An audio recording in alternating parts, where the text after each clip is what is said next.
Selamat pagi Bapak Ibu semua. Kita bersyukur di hari Minggu ini, Minggu 23 Mei, kita bersama-sama melakukan ibadah. Dan ini adalah ibadah yang spesial bagi kita semua. Kita bersama-sama juga memperingati hari turunnya Roh Kudus, Pentakosta. Dan kita bersyukur untuk kesempatan yang Tuhan berikan kepada kita semua untuk beribadah kepadanya. Mari kita mempersiapkan diri. Bapak Ibu, kami persilakan untuk mengambil waktu sejenak untuk bersaat teduh. Sambil Bapak Ibu berdoa dalam saat teduh, kami akan menaikkan pujian yang berjudul Setiamu Tuhan Tiada Bertara.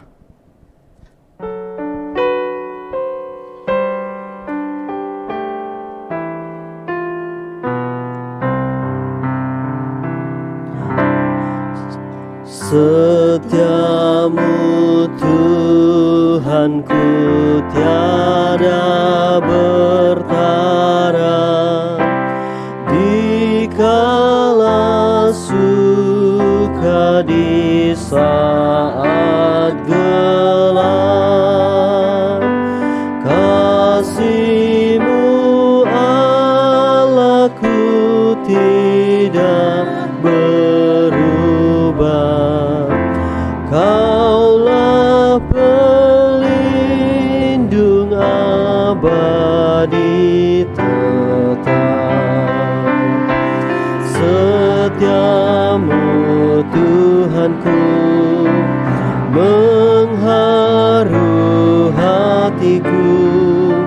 Setiap pagi bertambah jelas. Yang ku perlukan tetap Kau berikan, sehingga aku pun puas lelas.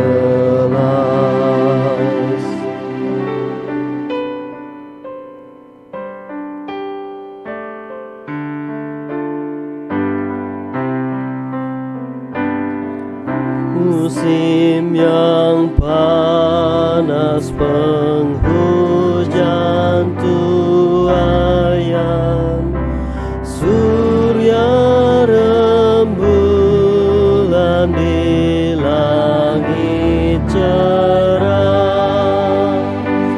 bersama alam memuji, bersaksi akan setiamu yang tak bersela. Setiamu Tuhanku mengharu hatiku. Setiap pagi bertambah jelas. Yang ku perlukan tetap Kau berikan, sehingga aku pun puas lelas.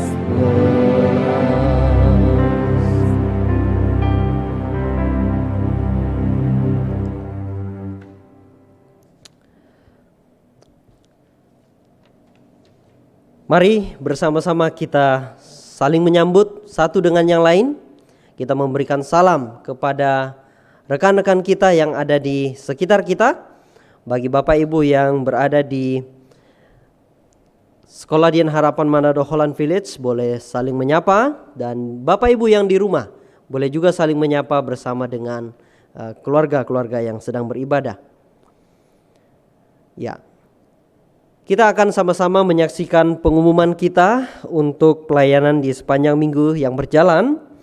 Minggu depan kita akan dilayani oleh Reverend Yohanes Halim. Dan setelah ibadah minggu ini, kita juga akan mengikuti, untuk sekolah minggu khususnya akan mengikuti ibadah yang akan diberikan tautannya dalam grup Christ Chapel Manado. Kemudian Bapak Ibu, kita terus mengingatkan dan mengajak rekan-rekan jemaat sekalian untuk bisa berbagian dalam persekutuan doa kita di setiap Rabu malam. Pukul 8 malam kita harapkan bisa berkumpul secara online, kita bersekutu menaikkan permohonan-permohonan doa kita. Ya, baik Bapak Ibu sekalian, saya undang kita bangkit berdiri. Saya mau mengajak kita untuk masuk dalam panggilan ibadah. Mari kita membaca dari 1 Tawarik pasal 16 ayat 23 sampai 27 secara bergantian. Bernyanyilah bagi Tuhan, hai segenap bumi, kabarkanlah keselamatan yang daripadanya dari hari ke hari. Ceritakanlah kemuliaannya di antara bangsa-bangsa dan perbuatan-perbuatannya yang ajaib di antara segala suku bangsa. Sebab besar Tuhan dan terpuji sangat, dan lebih dahsyat daripada segala Allah. Sebab segala Allah bangsa-bangsa adalah berhala, tetapi Tuhanlah yang menjadikan langit. Keagungan dan semarak ada di hadapannya, kekuatan dan sukacita ada di tempatnya. Mari bersama-sama kita menaikkan pujian kita, penghormatan kita kepada Allah kita yang kudus dan mulia. Mari segenap umat Tuhan datanglah menyembah dan memuji Tuhan kita. Kita menyanyikan Come People of the Risen King.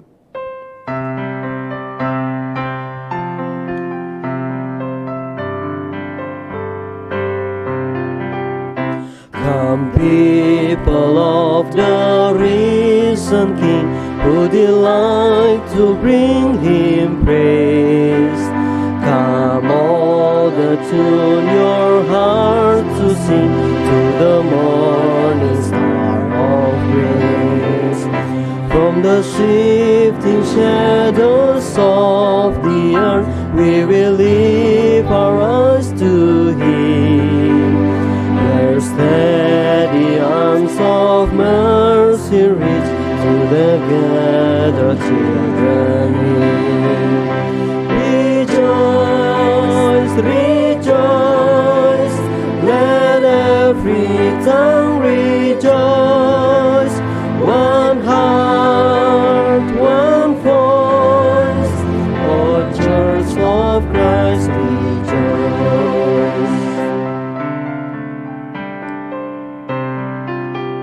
Come those whose joy is morning sun, and those sleeping through the night.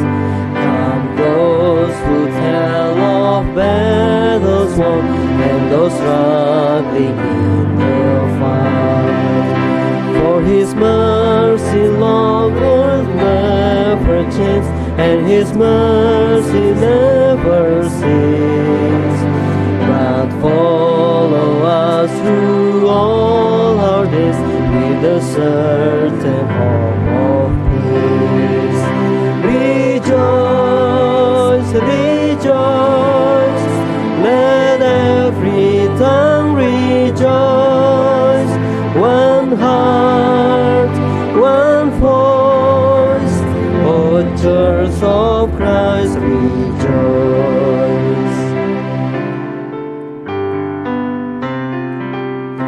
Come young and old from every land, men and women of the faith.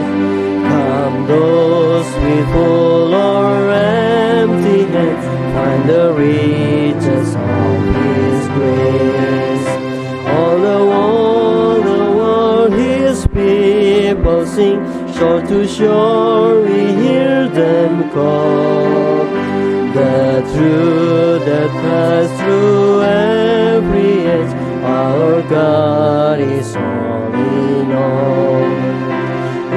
Rejoice, rejoice, let every tongue rejoice. One heart, one voice, O Church of Christ, rejoice. Bersama-sama kita akan membuka ibadah kita dalam doa. Mari kita berdoa. Terima kasih ya Bapa di surga untuk firman-Mu yang mengumpulkan kami dalam pengenalan kami akan Engkau ya Tuhan. Kami menyadari bahwa sungguh Engkaulah Allah yang terus berperkara dalam hidup kami, yang mengajak kami untuk bersama-sama berkumpul. Kami umat-Mu menaikkan pujian penghormatan kami kepadamu. Tuhan, inilah kami umat-Mu yang datang bersekutu, bersyukur, berterima kasih untuk kesempatan yang Kau berikan kepada kami untuk menaikkan pujian kami, untuk mendengarkan firman-Mu, untuk menaikkan doa kami. Kiranya Engkau memimpin dan menolong ibadah kami ya Tuhan, dari awal, pertengahan hingga akhir. Biarlah senantiasa kemuliaan-Mu yang dinyatakan kepada kami. Segala hormat dan pujian kami berikan kepada Allah Tritunggal. Pimpin dan sertailah ibadah kami ya Tuhan. Dalam nama Tuhan Yesus kami berdoa. Itulah Tuhan yang mengajak kami berdoa bersama-sama demikian. Bapa kami yang di surga, dikuduskanlah nama-Mu.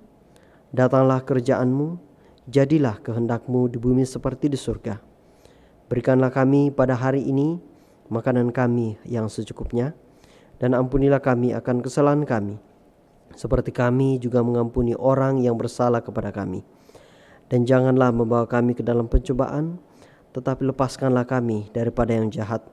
Karena Engkaulah yang punya kerajaan dan kuasa dan kemuliaan sampai selama-lamanya. Amin.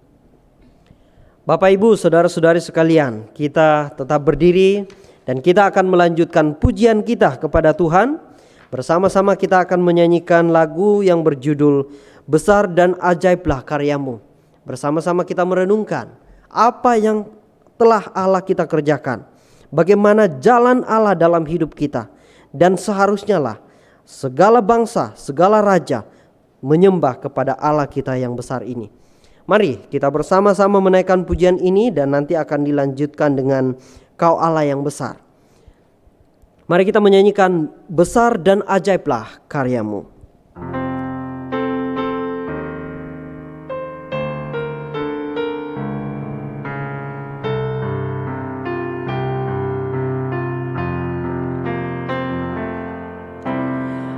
Besar dan ajaiblah karya-Mu,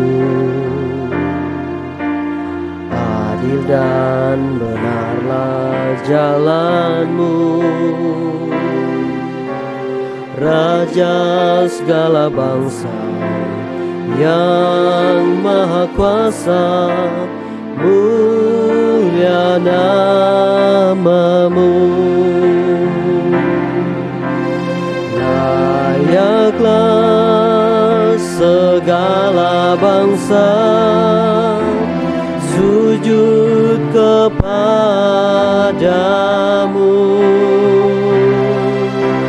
sebab Kau Allah yang kudus, layak disembah.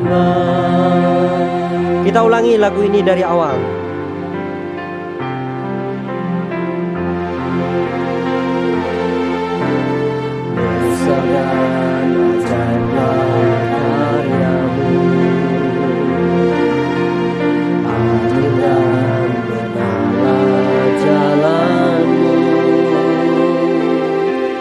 Raja bangsa bangsa yang maha kuasa, mulia nama-Mu.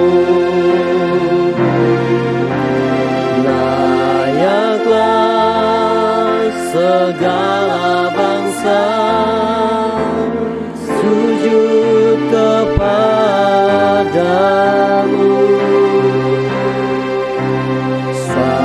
Kau Allah yang kudus, layak disembah.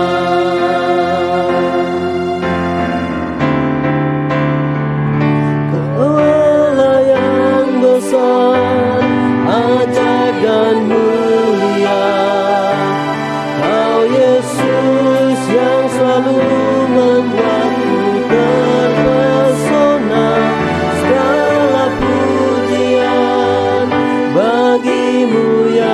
Tuhan, hanya Kau yang layak kuagungkan, hanya Kau yang layak kuagungkan.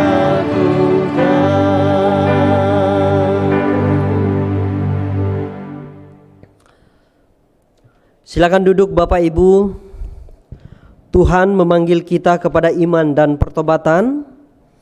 Sekarang bersama-sama kita akan membacakan pengakuan iman komunal. Kita akan membaca dari Westminster pasal 2.2. Bersama-sama kita bacakan. Allah memiliki segala hidup, kemuliaan, kebaikan, dan kebahagiaan di dalam dan dari dirinya sendiri. Hanya Dia yang swasembada di dalam dan bagi dirinya, dan Ia tidak membutuhkan apapun dari ciptaannya ataupun memperoleh kemuliaan dari mereka. Sebaliknya, Ia menyatakan kemuliaannya sendiri di dalam, oleh, kepada, dan atas mereka. Ialah sumber satu-satunya dari segala keberadaan, yang olehnya, melaluinya, dan kepadanya segala sesuatu ada. Ia memegang kekuasaan berdaulat yang sempurna atas segala sesuatu, dan Ia melakukan dengan, kepada, atau bagi mereka ataupun yang Ia kehendaki. Segala sesuatu dinyatakan dan sepenuhnya terbuka baginya. Pengetahuannya tidak terhingga, tidak mungkin salah, dan tidak bergantung pada makhluk ciptaan, sehingga baginya tidak ada yang bersyarat atau tidak pasti. Ia sepenuhnya kudus dalam segala kehendaknya, karyanya, dan perintahnya. Ia layak menerima segala penyembahan, pelayanan, atau ketaatan yang dituntutnya dari para malaikat, manusia, dan semua ciptaan lain. Silakan jemaat membacakan pengakuan dosa komunal. Ya Allah yang Maha Kuasa, langit dan bumi adalah teater agung dari kehendak dan pribadi-Mu yang kudus. Maka sesungguhnya Engkau layak menerima segala hormat, sembah, pujian, dan pengagungan dari semua yang bernapas. Namun kami mengaku kami tidak selalu memberi apa yang pantas Engkau terima. Kami tidak memberikan penyembahan, pelayanan, dan ketaatan yang layak bagi Pencipta dan Raja atas alam semesta. Engkau sendiri mengetahui kesalahan kami lebih daripada kami, sebab segalanya terbuka bagi-Mu. Kiranya kasih karunia-Mu, ya Allah yang kudus, Engkau limpahkan kepada umat-Mu yang telah mengaku kesalahannya, sehingga nyatalah kemuliaan-Mu di dalam Kristus Yesus, di bumi seperti di surga. Amin. Bapak Ibu, tiba saatnya secara personal kita datang kepada Tuhan untuk berdoa mengaku dosa kita. Mari masing-masing kita berdoa kepada Tuhan.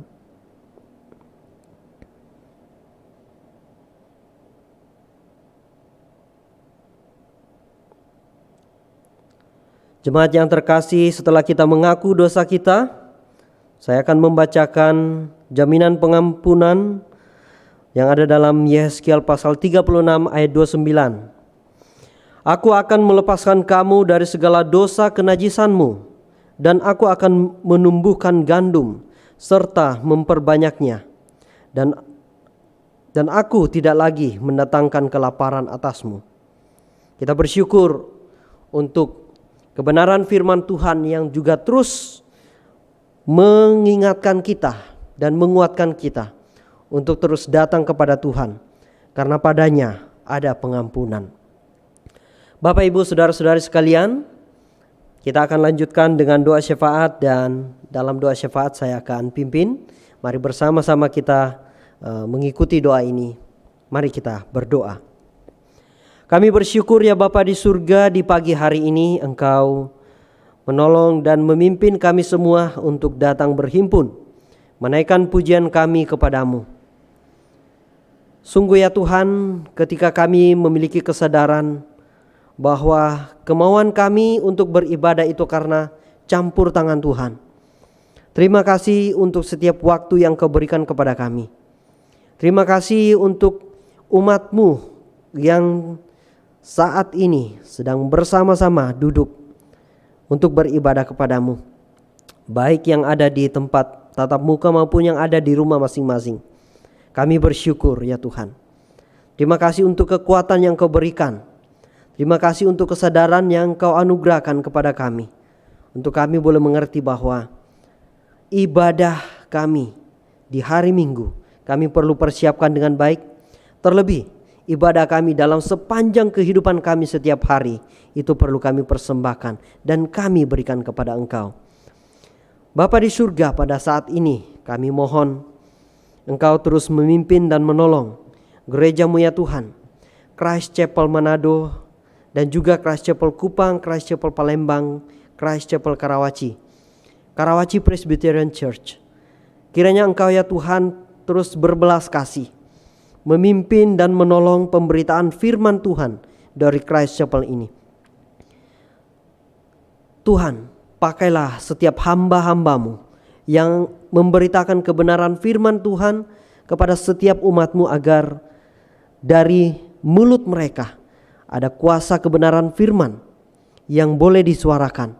Dan biarlah melalui hidup para hamba-hamba yang memberitakan firman Tuhan ini, segenap umat-Mu juga terus diperlengkapi, terus dibina, dipelihara, digembalakan dengan baik dalam satu kawanan tubuh Kristus. Tuhan, kami mohon belas kasih-Mu untuk setiap orang-orang yang memberi diri melayani di setiap ibadah-ibadah.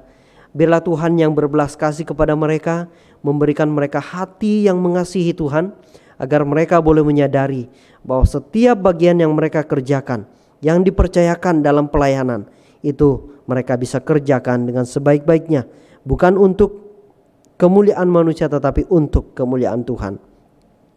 Bapa di dalam surga, kami juga berdoa untuk pemberitaan Injil yang dilakukan oleh gereja-gereja, lembaga-lembaga Kristen di berbagai tempat dalam konteks pandemi ini ya Tuhan. Dalam konteks online ini ya Tuhan, kami mohon Tuhan yang campur tangan. Biarlah suara kebenaran Injil terus diperdengarkan dengan kuasanya yang besar, sehingga setiap telinga yang mendengar boleh mendapatkan satu anugerah untuk boleh menyadari bahwa sungguh hidup kami manusia adalah hidup yang fana.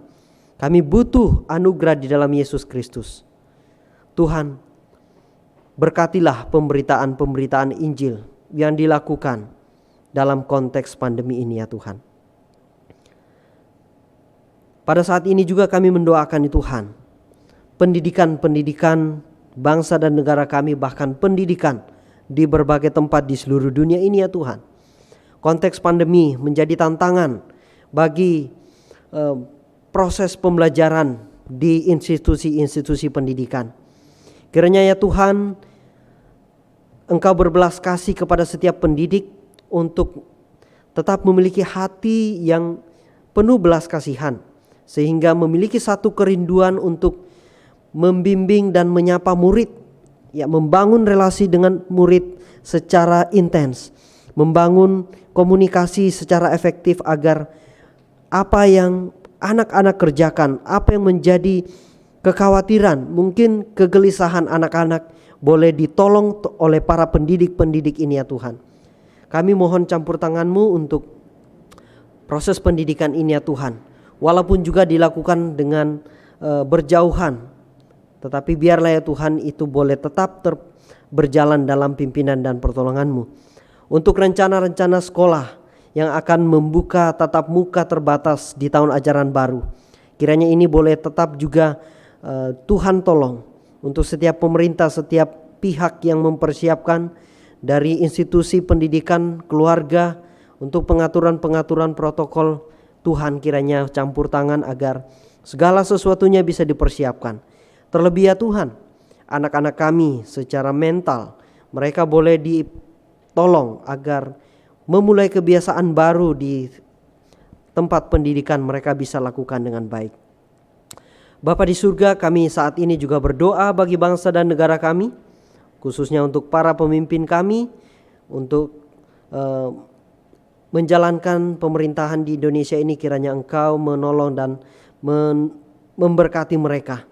Biarlah mereka tetap memiliki satu kesadaran bahwa mereka perlu bertanggung jawab untuk mensejahterakan masyarakat yang mereka pimpin. Biarlah juga ya Tuhan, melalui pemerintah kami, bangsa Indonesia menjadi bangsa yang terus menunjukkan dan memperlihatkan perdamaian. Kami berdoa untuk kedamaian di masyarakat kami di Indonesia ini maupun juga masyarakat internasional. Kiranya Tuhan berbelas kasih agar hari demi hari kedamaian itu boleh dirasakan oleh setiap orang. Dan walaupun ya Tuhan, kami mungkin tidak secara gampang mendapatkan kedamaian itu, tetapi kalaupun kami mendapatkan kesulitan, kiranya damai yang asalnya daripadamu tetap menjadi bagian kami, sehingga dalam menjalani pergumulan-pergumulan kesulitan yang ada, kami tetap memiliki sukacita di dalam Engkau. Ini syukur kami, syafaat kami naikkan di dalam Tuhan Yesus Kristus. Itulah Tuhan dan Juru Selamat kami. Kami sudah berdoa. Amin. Bapak Ibu, kita akan melanjutkan dengan memberikan persembahan syukur kita. Mari kita menyiapkan persembahan kita. Bapak Ibu bisa mengirimkannya melalui tautan nomor rekening yang tersedia, atau yang ada dalam ibadah tatap muka bisa memberikannya setelah ibadah selesai. Mari kita menyiapkan persembahan kita. Sambil kita memberikan persembahan, kita akan menyanyikan lagu yang berjudul Bawa Persembahanmu.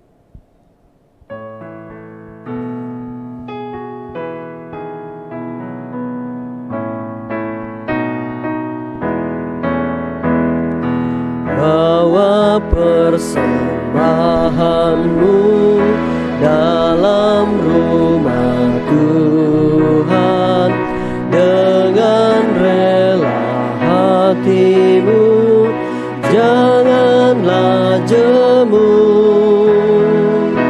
Bawa persembahanmu, bawa dengan suka, bawa persembahanmu, tanda sukacitamu. Bawa persembahanmu, ucaplah syukur.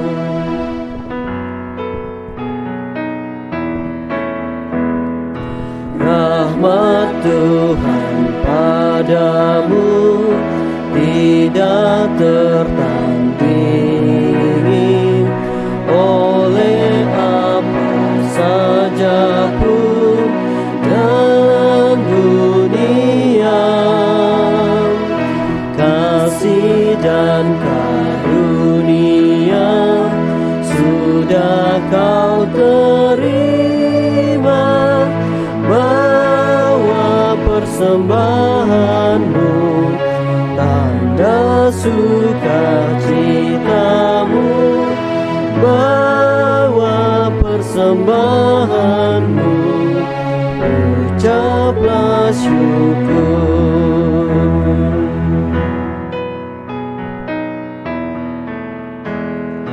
Persembahkan dirimu untuk Tuhan pakai, agar kerajaannya makin nyatalah. Damai dan sejahtera diberikan Tuhan. Bawa persembahanmu, tanda sukacitamu. Bawa persembahanmu, ucaplah syukur.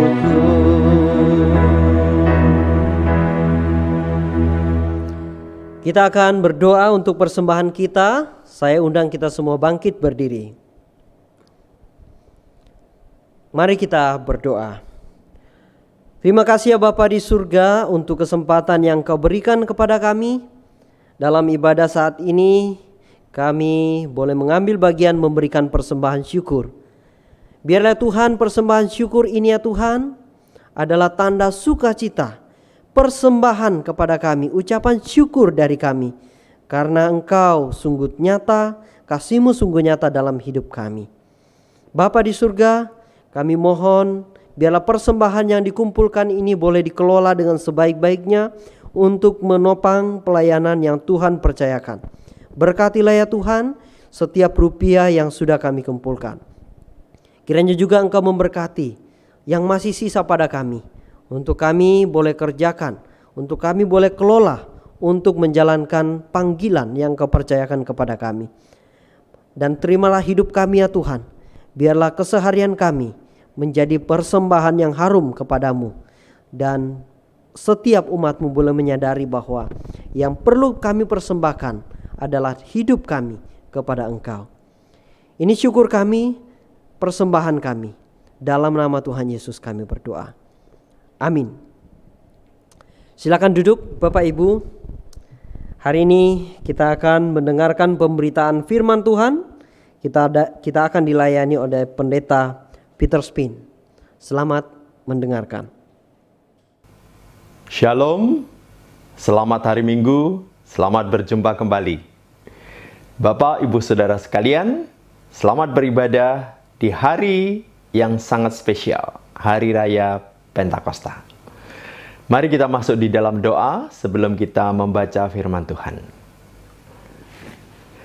Tuhan Allah Bapa kami yang baik, terima kasih untuk kesempatan kami beribadah di Hari Raya Pentakosta ini. Kiranya Tuhan memimpin perenungan firman Tuhan ini. Di dalam nama Tuhan Yesus kami berdoa. Amin. Kita akan membaca suatu bagian khusus firman Tuhan hari ini, yaitu dari Kisah Para Rasul. Kisah Para Rasul yang kedua, mulai ayat 1 dan seterusnya. Saya akan membacakan ayat 1 sampai dengan 4 terlebih dahulu. Ayat-ayat berikutnya saya bacakan nanti. Demikian. Ketika tiba hari Pentakosta, semua orang percaya berkumpul di satu tempat. Tiba-tiba, turunlah dari langit suatu bunyi seperti tiupan angin keras yang memenuhi seluruh rumah di mana mereka duduk. Dan tampaklah kepada mereka lidah-lidah seperti nyala api yang bertebaran dan hinggap pada mereka masing-masing. Maka penuhlah mereka dengan Roh Kudus. Tanggal 22 Maret 2019, Liputan 6 menyajikan berita yang menarik, yaitu berbagai festival di dunia. Di dunia ini ada banyak festival yang menarik.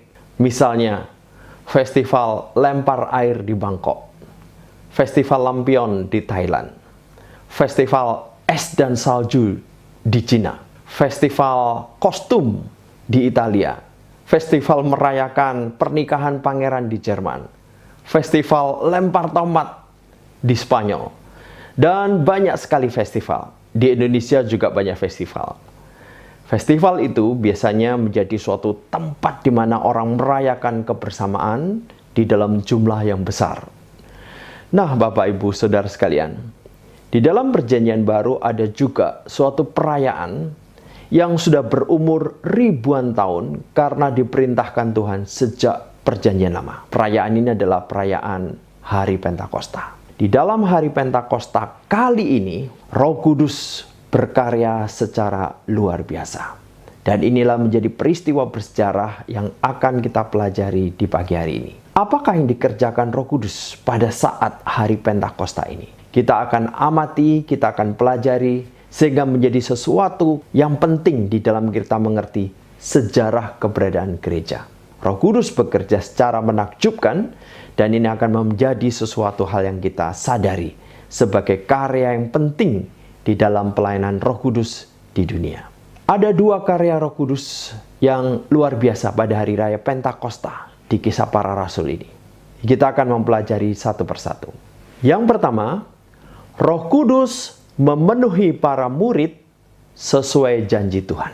Peristiwa ini terjadi di Yerusalem. Di peta ini terlihat Danau Galilea, Laut Mati, dan kota Yerusalem. Inilah kota yang sangat spesial.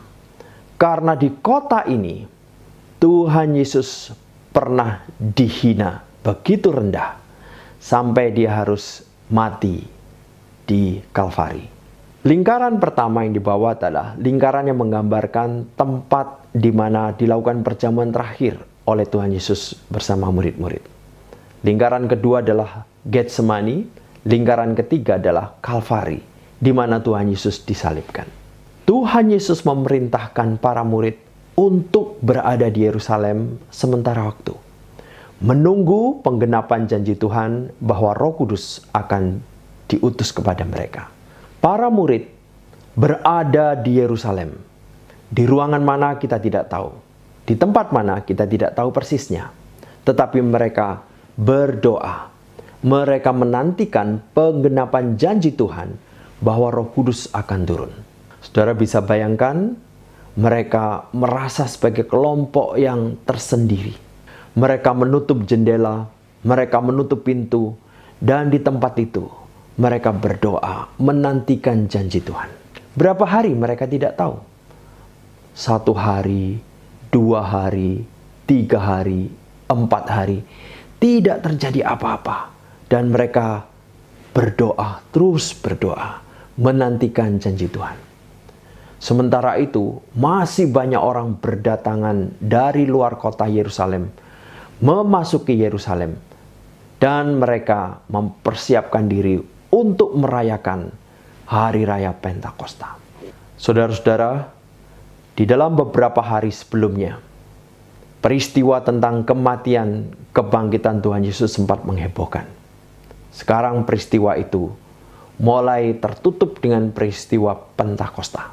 Orang-orang Farisi dan orang-orang yang pernah memprovokasi kematian Tuhan Yesus, pasti mereka merasa senang karena para murid-murid tidak menampakkan diri. Tuhan Yesus yang dianggap pengganggu juga sudah tidak ada. Dan orang Farisi bisa memimpin lagi, tampil sebagai orang yang menjadi pemimpin agama di Yerusalem. Para murid mungkin juga masih bertanya-tanya, benarkah lebih baik Tuhan Yesus tidak di sini? Bukankah jikalau Tuhan Yesus di sini bersama mereka di Yerusalem setelah kebangkitannya, bukankah akan sangat berkuasa jikalau Tuhan Yesus memimpin? Orang-orang di luar mungkin saja masih heboh bagaimana peristiwa kematian Tuhan Yesus, bagaimana hilangnya mayat Tuhan Yesus, berita simpang siur. Kemudian mereka tidak tahu dan mereka merayakan festival itu. Mereka menunggu berhari-hari. Pada saat mereka berdoa, mereka tidak tahu akan menunggu berapa hari. 7 hari, 8 hari, 9 hari, mereka tidak tahu akan berapa hari. Dan kenapa Tuhan Yesus menyuruh mereka menanti di Yerusalem, mereka juga tidak mengerti. Tetapi mereka taat, mereka berdoa. Nah saudara-saudara, pada suatu hari yang tidak terduga, tiba-tiba ada semacam deru angin yang keras sekali. Suara itu bertiup, bukan anginnya bertiup, tetapi suara itu bertiup. Dan suara itu begitu keras. Lalu mereka merasa keheranan dan takjub. Suaranya, bukan gerakannya. Suara anginnya begitu keras, tetapi tirai, rambut, baju mereka tetap tenang. Suara angin itu bertiup begitu jelas. Dan mereka keheranan karena suasananya tetap tenang. Istilah angin, suara angin, mengingatkan mereka tentang perkataan Tuhan Yesus. Angin bertiup kemana ia mau, dan engkau mendengar bunyinya, tetapi engkau tidak tahu dari mana ia datang atau kemana ia pergi. Ayat ini diucapkan Tuhan Yesus di dalam konteks menjelaskan peran Roh Kudus dalam melahirbarukan seseorang. Saat Tuhan Yesus berbicara dengan Nikodemus. Sehingga pada waktu suara angin itu hadir, para murid sadar, ini penggenapan janji Tuhan. angin di dalam perjanjian lama disebutkan di dalam beberapa ayat. Misalnya, Tuhan menurunkan angin ribut ke laut, lalu terjadilah badai besar, sehingga kapal itu hampir-hampir terpukul hancur. Di dalam kitab Yunus, Tuhan juga hadir dengan angin yang besar. Para murid yang hari itu dipenuhi Roh Kudus, mereka sadar Tuhan mengingatkan mereka dengan berbagai pengertian yang membuat mereka sadar cara kehadiran Tuhan. Di ayat lain dikatakan, ia berjalan dalam puting beliung dan badai. Nah, Bapak Ibu Saudara sekalian, Tuhan bisa hadir dengan segala kedahsyatan. Dan salah satu tanda kedahsyatan adalah angin badai, angin keras. Dan kehadiran Roh Kudus saat Pentakosta itu ditandai dengan suara angin. Sehingga para murid sadar Tuhan hadir, Tuhan Yesus menggenapi janjinya. Dan hal itu juga mengingatkan mereka perkataan Yohanes Pembaptis. Ia mengatakan, ia akan membaptiskan kamu dengan Roh Kudus dan dengan api. Hari itu para murid mendengar suara angin yang keras. Hari itu para murid melihat lidah-lidah api datang. Mereka tahu Tuhan Yesus menggenapi janjinya, Roh Kudus memenuhi para murid. Ini peristiwa yang luar biasa. Saudara-saudara, ini peristiwa luar biasa yang belum pernah dialami siapapun di dalam sejarah. Dan 120 orang ini mengalami bersama-sama saat kehadiran Roh Kudus seperti yang dijanjikan Tuhan. Supaya kita lebih menyadari peristiwanya, saya mencoba mengkombinasikan lukisan Gustav Doré tentang peristiwa Pentakosta dan suara angin keras ini. Mari kita dengarkan selama beberapa detik.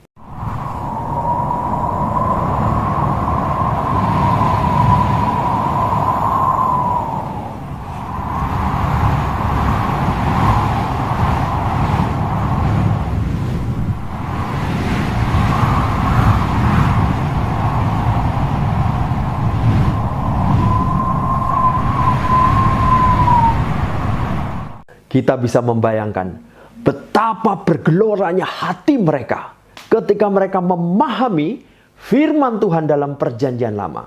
Ketika mereka mendengar suara itu, ketika mereka melihat api itu, ketika mereka dipenuhi Roh Kudus, hati mereka bergelora dengan berbagai pengertian tentang firman Tuhan. Dan betapa inginnya, antusiasnya mereka menceritakan kebenaran itu kepada orang-orang lain di sekitar mereka. Inilah kisah yang dialami 120 orang murid di hari Pentakosta yang luar biasa tersebut. Saudara-saudara, berkaitan peristiwa Roh Kudus memenuhi para murid sesuai janji Tuhan ini, saya pernah mendapatkan beberapa pertanyaan dari orang-orang yang membaca kisah ini, yang mendengar kisah ini. Salah satu pertanyaan itu semacam ini. Setelah membaca peristiwa Pentakosta, saya bertanya-tanya, apakah momen seseorang menjadi anak Tuhan berbeda waktunya dengan momen seseorang mendapat Roh Kudus? Ini pertanyaan yang baik sekali. Dan pertanyaan yang mirip dengan itu ada juga semacam ini. Sebagai orang Kristen, apakah kita memang harus mengalami dua tahap peristiwa seperti di hari Pentakosta? Tahap pertama, menjadi orang percaya, seperti 120 murid Kristus. Tahap kedua, mendapat Roh Kudus. Saya mengerti tentang kebingungan ini. Dan bagaimana menjawab pertanyaan ini? Saya teringat seorang teolog dan penulis yang baik sekali di Inggris, namanya John Stott. Dia menuliskan kalimat di dalam bukunya dan jawabannya semacam ini. Perbedaan antara kedua kelompok ini yang 120 orang dan 3.000 orang amat penting. Karena saya berpendapat ukuran bagi pengalaman Kristen di masa kini adalah kelompok yang kedua, yaitu yang terjadi pada 3.000 orang tersebut. Ukuran yang terjadi di masa kini bukan yang 120 orang itu, tetapi pada yang 3.000 orang ini. Yang terjadi pada 3.000 orang ini adalah menjadi standar bagi kita sekarang.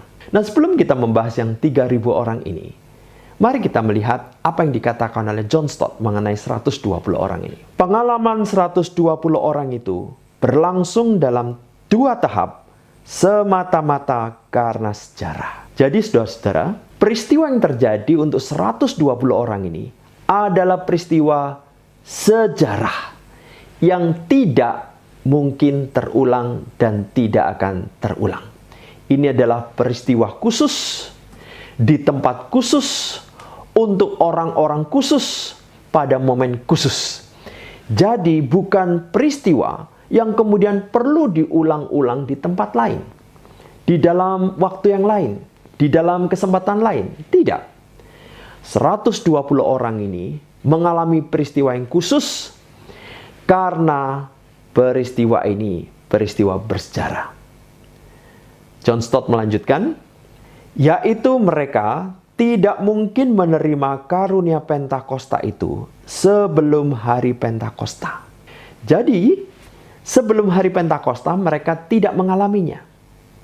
Mereka mengalaminya sebelumnya menjadi orang percaya. Saat Pentakosta mereka mendapatkan Roh Kudus. Ini adalah peristiwa yang hanya sekali terjadi di dalam sejarah. Setelah itu bagaimana? John Stott menuliskan, tetapi pada hari Pentakosta dan sesudahnya, pengampunan dosa dan Roh Kudus diterima bersama. Setelah hari Pentakosta, pengampunan dosa atau keselamatan dan Roh Kudus diterima bersama. Roh Kudus diberikan oleh Allah, Roh Kudus dikaruniakan oleh Allah, Roh Kudus menjadi sarana membaptis. Itu sebabnya kita bisa mengkalimatkan pengampunan dosa dan karunia Roh Kudus atau baptisan Roh Kudus terjadi bersama-sama. Saudara-saudara, Roh Kudus adalah pemberian Allah. Roh Kudus adalah anugerah dari Allah. Roh Kudus adalah karunia dari Allah. Roh Kudus bisa memberikan karunia, tetapi Roh Kudus itu sendiri karunia dari Allah. Dan Tuhan Yesus membaptis orang dengan Roh Kudus. Yohanes membaptis dengan air, Tuhan Yesus membaptis dengan Roh Kudus. Setelah hari Pentakosta, peristiwa yang terjadi adalah seseorang yang percaya pada Tuhan Yesus yang bangkit dari kematian, diampuni dosanya, dikarunia Roh Kudus, atau dibaptis Roh Kudus pada saat yang sama. John Stott menuliskan, pengampunan dosa dan karunia atau baptisan Roh Kudus diterima bersama. Jadi, saudara-saudara, setelah hari Pentakosta, orang menerima Tuhan Yesus, saat itu dia diampuni dosanya dan menerima karunia atau baptisan Roh Kudus pada saat yang sama. Mungkin di antara kita juga ada yang bertanya, bagaimana dengan kisah para Rasul 8, di mana orang Samaria ternyata baru menerima Roh Kudus setelah mereka berjumpa dengan para Rasul. Ini pun juga peristiwa khusus. Di dalam peristiwa kisah para Rasul 8, di mana orang Samaria berjumpa dengan para Rasul terlebih dahulu, baru menerima Roh Kudus. Ini adalah maksud Tuhan. Mengapa? Pertama, supaya orang Samaria tahu sebagai orang percaya bahwa mereka juga di bawah kewibawaan para Rasul, yang dalam hal ini orang-orang Yahudi. Yang kedua, supaya para Rasul yang juga orang Yahudi memahami bahwa orang Samaria memiliki Kristus yang sama, Allah yang sama, Roh Kudus yang sama, gereja yang sama, sehingga mereka sadar orang Yahudi yang diselamatkan, orang Samaria yang diselamatkan sudah menjadi kesatuan di dalam Kristus. Mungkin kita juga heran, di kisah para Rasul 19, orang-orang Efesus belum menerima Roh Kudus. Ternyata di kasus orang Efesus, mereka sendiri belum pernah mendengar tentang Tuhan Yesus. Sehingga justru pasal 19 menegaskan hal ini. Ketika mereka mengerti tentang Tuhan Yesus yang bangkit dari kematian, dan mereka percaya, mereka langsung menerima Roh Kudus pada saat itu juga. Jadi, setelah peristiwa Pentakosta, hari ini kita diselamatkan, kita diampuni dosa, pada saat yang sama kita mendapatkan Roh Kudus, kita mendapatkan karunia Roh Kudus, kita dibaptis oleh Kristus dalam Roh Kudus. Puji Tuhan. Ada lagi yang bertanya berkaitan dengan murid-murid Kristus yang dipenuhi Roh Kudus. Demikian. Apakah bagi orang Kristen rohani, pengalaman berkesan bersama Tuhan selalu dalam bentuk peristiwa yang spektakuler seperti Pentakosta demikian?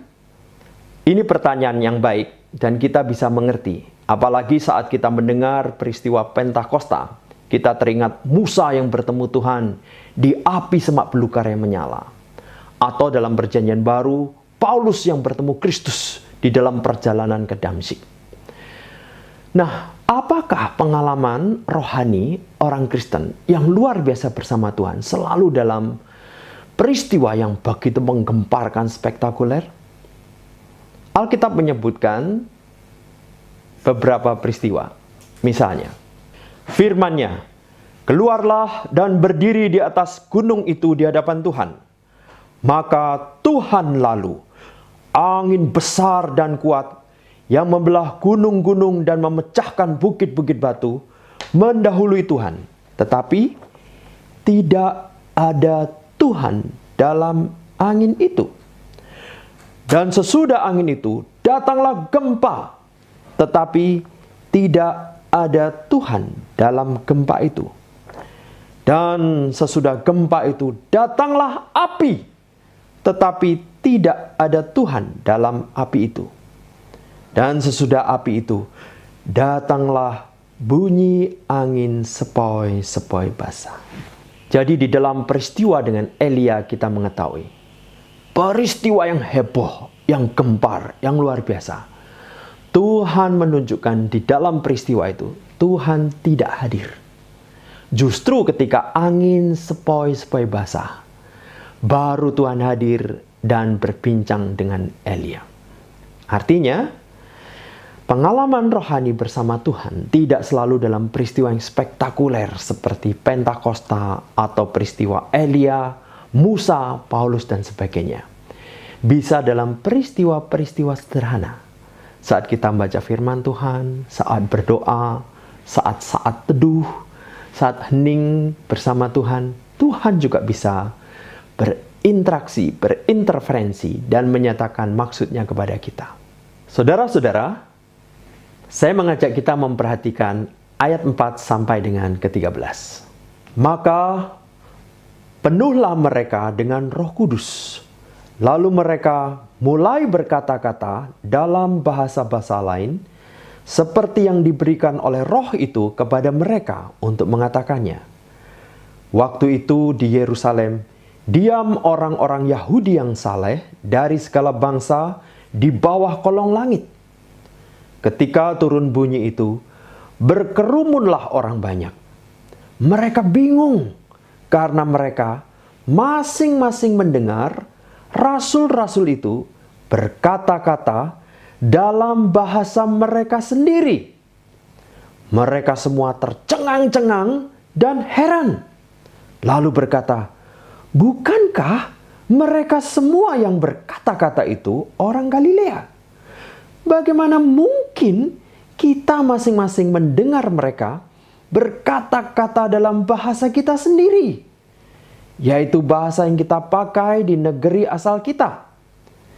Kita orang Parsia, Media, Elam, penduduk Mesopotamia, Yudea dan Kapadokia, Pontus dan Asia, Frigia dan Pamfilia, Mesir, dan daerah-daerah Libya yang berdekatan dengan Kirene, pendatang-pendatang dari Roma. Baik orang Yahudi maupun penganut agama Yahudi, orang Kreta dan orang Arab, kita mendengar mereka berkata-kata dalam bahasa kita sendiri. tentang perbuatan-perbuatan besar yang dilakukan Allah. Mereka semuanya tercengang-cengang dan sangat termangu-mangu sambil berkata seorang kepada yang lain, "Apakah artinya ini?" Tetapi orang lain menyindir, "Mereka sedang mabuk oleh anggur manis."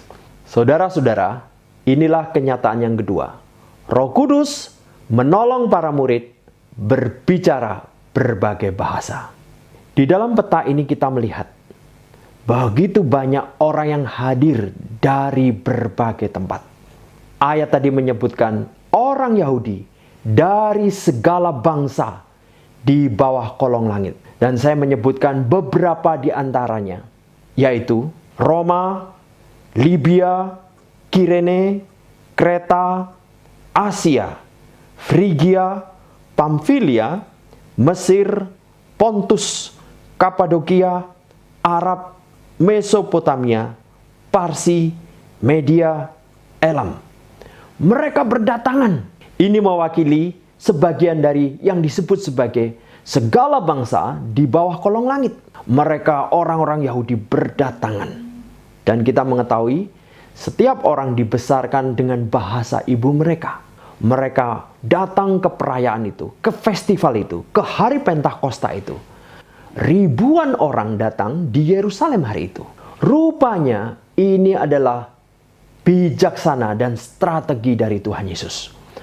Orang-orang dari berbagai bangsa, termasuk orang non-Yahudi yang bergabung dengan tradisi Yahudi, mereka juga datang, berkumpul di situ. Dan para murid ketika mereka dipenuhi Roh Kudus, mereka sekarang dimampukan oleh Roh Kudus berbicara di dalam bahasa mereka, yaitu bahasa yang dimengerti mereka di daerah masing-masing. Artinya, para murid Tuhan Yesus sekarang bisa berbicara di dalam bahasa ibu para pendatang. Saudara-saudara, ini suatu hal yang ajaib, hal yang suprarasional, hal yang luar biasa yang dikerjakan Tuhan. Kitab Yesaya pernah mengatakan, lidah orang-orang yang gagap akan dapat berbicara jelas. Dan hari itu, meskipun mereka orang-orang Galilea sederhana, orang Galilea biasa, mereka mendadak bisa berbicara di dalam bahasa ibu yang dapat dimengerti dengan jelas oleh setiap pendengarnya, dan mereka mendengar firman Tuhan kebenaran dengan jelas, dan mereka beriman. Mereka percaya karena firman Tuhan begitu jelas dimengerti oleh mereka. Puji Tuhan, ini adalah karya Roh Kudus yang luar biasa melalui para murid untuk mereka mengalami peristiwa supranatural, berbicara di dalam berbagai bahasa untuk menyampaikan berita tentang Kristus yang mati dan bangkit.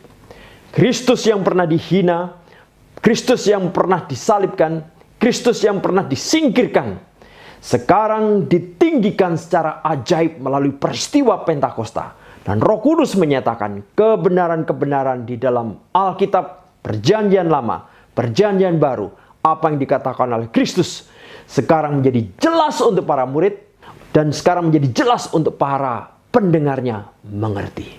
Puji Tuhan. Berkaitan dengan para murid berbicara dalam berbagai bahasa ini, ada juga orang yang pernah bertanya semacam ini. Beberapa kali saya hadir dalam acara ibadah di suatu tempat. Pada bagian tertentu, mereka mengucapkan kata-kata yang saya tidak mengerti. Katanya, itu adalah bahasa roh seperti pada peristiwa Pentakosta. Bagaimana mestinya saya mencikapinya? Saudara-saudara, pertanyaan ini bukan dari 1-2 orang. Banyak orang. Saudara-saudara, bagaimana kita menyikapinya? Pertama, kita tetap mengasihi mereka. Mereka dalam kebingungan, mereka dalam ketidakmengertian. Kedua, perhatikan prinsip ini. Pada saat para murid berbicara di hari Pentakosta, perkataan mereka itu bisa dimengerti oleh pendengarnya. Pendengarnya mengerti apa yang dikhotbahkan, apa yang dikatakan, apa yang dibicarakan oleh para murid. Sehingga perkataan itu bukannya membingungkan, justru membuat mereka mengerti firman Tuhan, baik yang dalam perjanjian lama maupun apa yang dikatakan Tuhan Yesus dalam perjanjian baru. Dengan demikian ada prinsip penting di dalam Kisah Para Rasul 2 ini, yaitu para murid berbicara dalam bahasa yang dimengerti oleh pendengar, dan pendengar mengerti dengan jelas firman Tuhan itu. Nah saudara, jikalau para pendengar seperti yang dialami penanya tadi tidak mengerti apa yang dikatakan orang-orang, ini justru membuat kita teringat peristiwa Babel. Dalam peristiwa Babel, Tuhan menarik anugerahnya di mana orang-orang sebelumnya bisa berbicara saling mengerti, sekarang mereka menjadi tidak saling mengerti. Ini sangat berbalik dan sangat berbeda dengan peristiwa pada hari raya Pentakosta. Sekarang Anda dapat menilai sendiri. Ketika orang hadir di suatu tempat, lalu di situ ada suatu pembicaraan, perkataan yang tidak dimengerti, ini lebih mirip peristiwa hari raya Pentakosta atau lebih mirip peristiwa Babel. Anda bisa menyimpulkannya sendiri. Jadi saudara-saudara, puji Tuhan bahwa di dalam hari raya Pentakosta, Roh Kudus memenuhi para murid. Para murid berbicara sekalipun mereka adalah orang-orang sederhana. Sekarang mereka berbicara di dalam bahasa yang mereka belum pernah pelajari, tetapi dimengerti oleh pendengarnya. Apa gunanya berbicara panjang? Dan apa gunanya berbicara singkat jikalau tidak dimengerti pendengarnya? Dan Roh Kudus berperan memimpin penyampaian khotbah, penyampaian firman, justru untuk menjelaskan kebenaran bagi para pendengarnya. Ini prinsip yang perlu kita sadari. Pertanyaan yang kedua, demikian. Apakah saya perlu belajar berbicara seperti para murid, atau berdoa meminta kepada Tuhan supaya menjadi orang Kristen normal yang bisa berbicara seperti mereka di hari Pentakosta? Saudara-saudara, pertanyaan ini juga kita bisa pahami karena ada orang-orang Kristen yang goncang melihat kok sebagian atau bahkan banyak orang di tempat dia ibadah bisa berbicara bahasa yang dia tidak mengerti. Lalu dia mulai bertanya-tanya, haruskah saya belajar bicara seperti bahasa itu? Haruskah saya berdoa meminta? Haruskah saya ikut seperti mereka supaya menjadi normal seperti mereka? Bagaimana kita menyikapinya? Saudara-saudara, Paulus adalah seorang teolog sekaligus seorang penginjil yang dipersiapkan Allah secara khusus untuk menjelaskan berbagai pengertian firman Tuhan kepada orang-orang non-Yahudi. Dan dia menulis 13 surat di dalam perjanjian baru. Nah yang menarik saudara-saudara, Paulus tidak pernah menyatakan bahwa pengalaman orang Kristen harus sama seperti dalam Kisah Rasul pasal 2, atau Kisah Rasul pasal 8, atau Kisah Rasul pasal 10, dan sebagainya. Dan tentang 120 orang murid yang di Yerusalem itu, mereka tidak pernah meminta untuk berbicara di dalam bahasa roh. Mereka tidak pernah memohon, meminta kepada Tuhan supaya bisa berbicara dalam bahasa lain. Mereka hanya berdoa, menanti penggenapan janji Tuhan. Jadi, Alkitab tidak memerintahkan kita untuk belajar berbahasa roh. Alkitab tidak menganjurkan kita harus seperti pengalaman para murid di hari Pentakosta. Tadi juga diungkapkan mengenai supaya saya normal seperti orang-orang lain. Istilah normal biasanya dikaitkan dengan lebih banyak orang yang mengikuti norma itu. Kalau kita perhatikan, 3.000 orang yang bertobat tersebut tidak ada indikasi atau catatan bahwa mereka juga berbahasa roh seperti para rasul. Tidak. Mereka percaya, mereka diampuni, mereka diselamatkan, mereka mendapatkan Roh Kudus pada saat yang sama, tetapi tidak ada indikasi mereka berbicara di dalam bahasa roh. John Stott juga menuliskan semacam ini. Perbedaan antara kedua kelompok ini, yang 120 orang dan 3.000 orang, amat penting karena saya berpendapat ukuran bagi pengalaman Kristen di masa kini adalah kelompok yang kedua, yaitu yang terjadi pada 3.000 orang tersebut. 3.000 orang tersebut tidak ada indikasi bahwa mereka berbicara bahasa roh. Selain itu, di Kisah Rasul pasal 4 juga disebutkan, di antara orang yang mendengar ajaran itu, banyak yang menjadi percaya, sehingga jumlah mereka menjadi kira-kira 5.000 orang laki-laki. 5.000 orang ini tidak ada indikasi mereka berbicara dalam bahasa roh seperti para rasul di dalam pasal yang kedua tadi. Jadi, berbahasa roh bukanlah hal yang normal. Bahasa roh yang dilakukan para rasul adalah peristiwa bersejarah yang tidak perlu diulang. Di Kisah Rasul pasal 10 memang diungkapkan tentang Cornelius ketika bertobat berbicara dalam bahasa roh. Ini juga peristiwa bersejarah, momen khusus supaya orang non-Yahudi menyadari bahwa keselamatan berasal dari Kristus melalui orang Yahudi, yaitu para rasul. Sehingga bagi Cornelius, kedatangan Petrus perlu supaya Cornelius sadar keselamatan memang berasal dari orang Yahudi. Bagi Petrus orang Yahudi juga perlu melihat gejala ini supaya dia sadar orang non-Yahudi pun yang dianggap dulunya penyembah dewa juga memiliki Allah yang sama, Kristus yang sama, Roh Kudus yang sama, gereja yang sama. Sehingga tidak ada alasan bagi Petrus yang Yahudi tetapi sekaligus murid Kristus menolak kekristenan Cornelius. Jadi saudara-saudara, berbahasa roh bukanlah suatu keharusan, bukanlah suatu kewajiban, bukanlah suatu norma yang membuat kita harus mengikutinya supaya kelihatan normal. Sama sekali tidak. Saudara-saudara, hari ini kita belajar karya Roh Kudus di hari Pentakosta yang membuat kita kagum, yang membuat kita heran, membuat kita takjub. Roh Kudus memenuhi para murid sesuai janji Tuhan.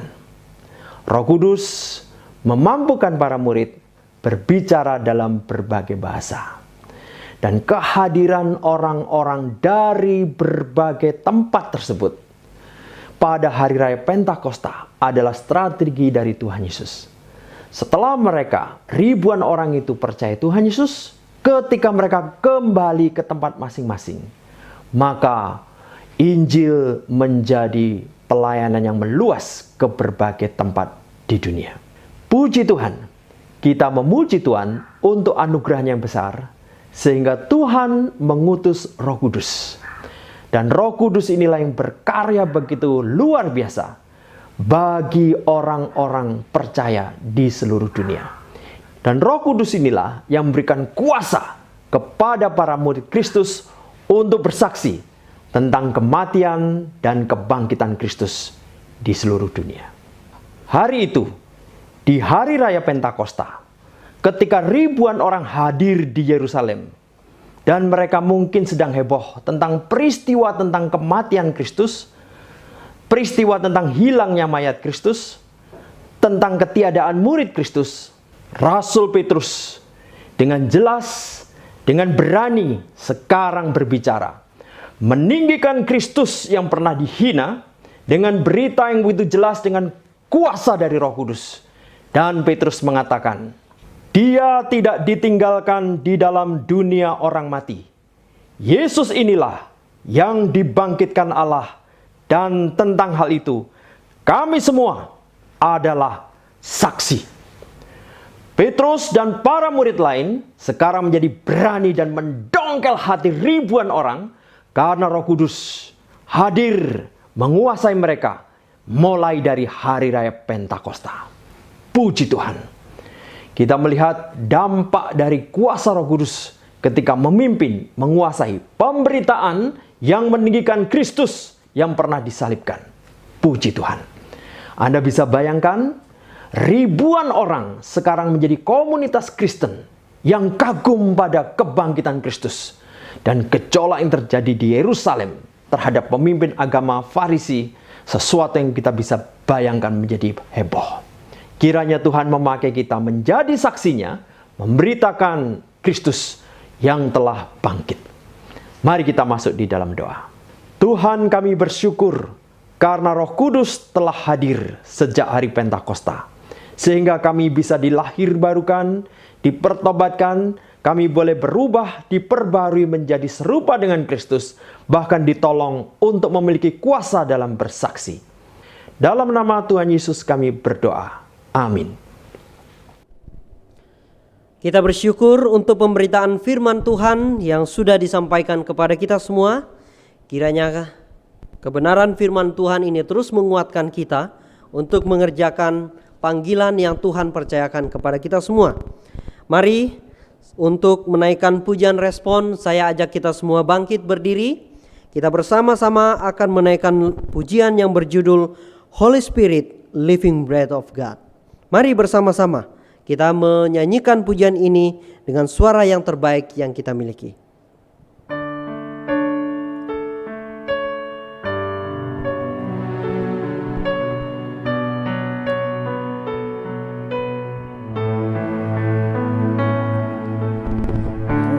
Holy Spirit, living bread of God, and the life eternally sown.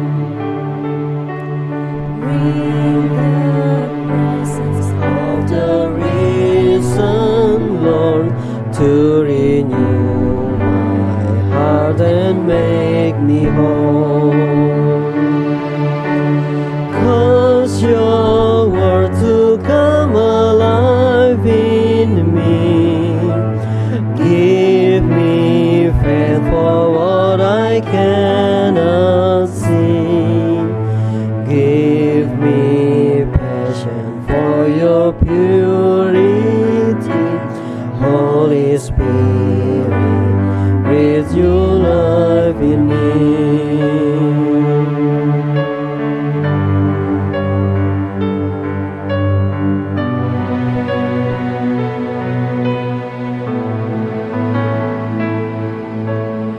Holy Spirit, come abide within.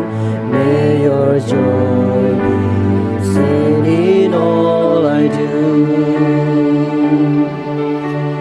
Love enough to cover every sin. It is not handed an attitude. Guide us to the greatest and the least. Gentleness that shows the path of peace. Turn my striving into words of grace. Breath of Christ, trust in all I do.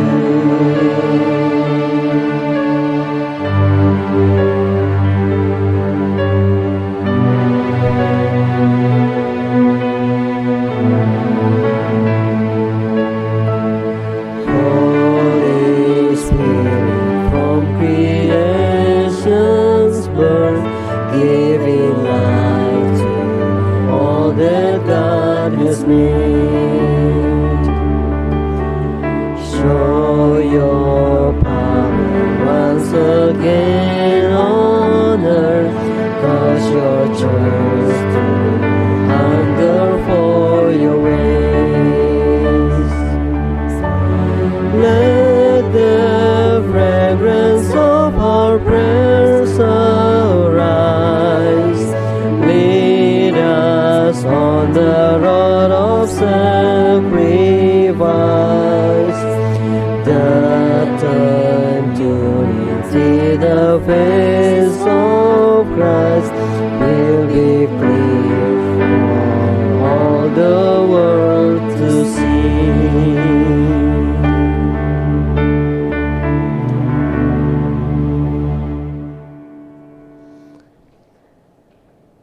Kembali kita menaikkan segala hormat dan kemuliaan kepada Allah Tritunggal. Kita menaikkan doksologi.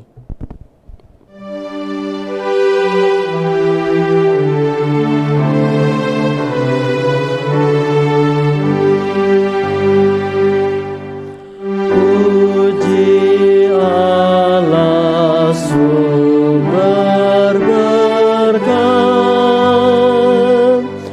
puji Dia hai swatipaan, puji Dia hai senap malaikat, puji Bapa, Putra, dan Roh.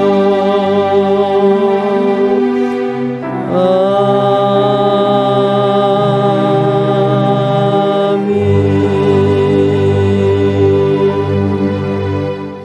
Berkat oleh Pendeta Peter Spin. Bapak Ibu yang dikasihi Tuhan, terimalah berkat dan pulanglah dengan sejahtera.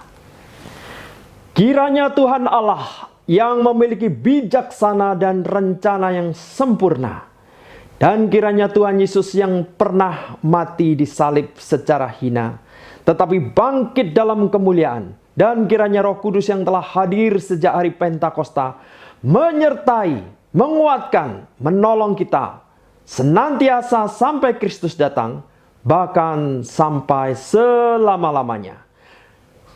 Amin.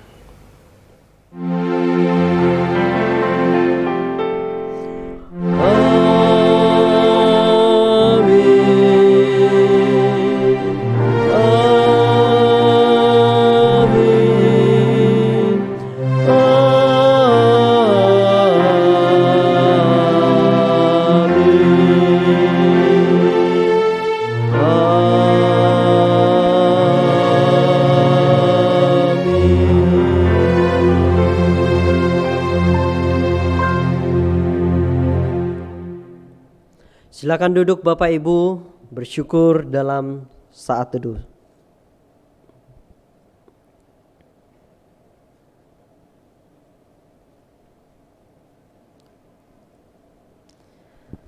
Puji Tuhan, demikianlah ibadah kita hari ini. Kami sampaikan selamat hari Minggu dan sampai bertemu dalam waktu ibadah selanjutnya. Tuhan Yesus memberkati.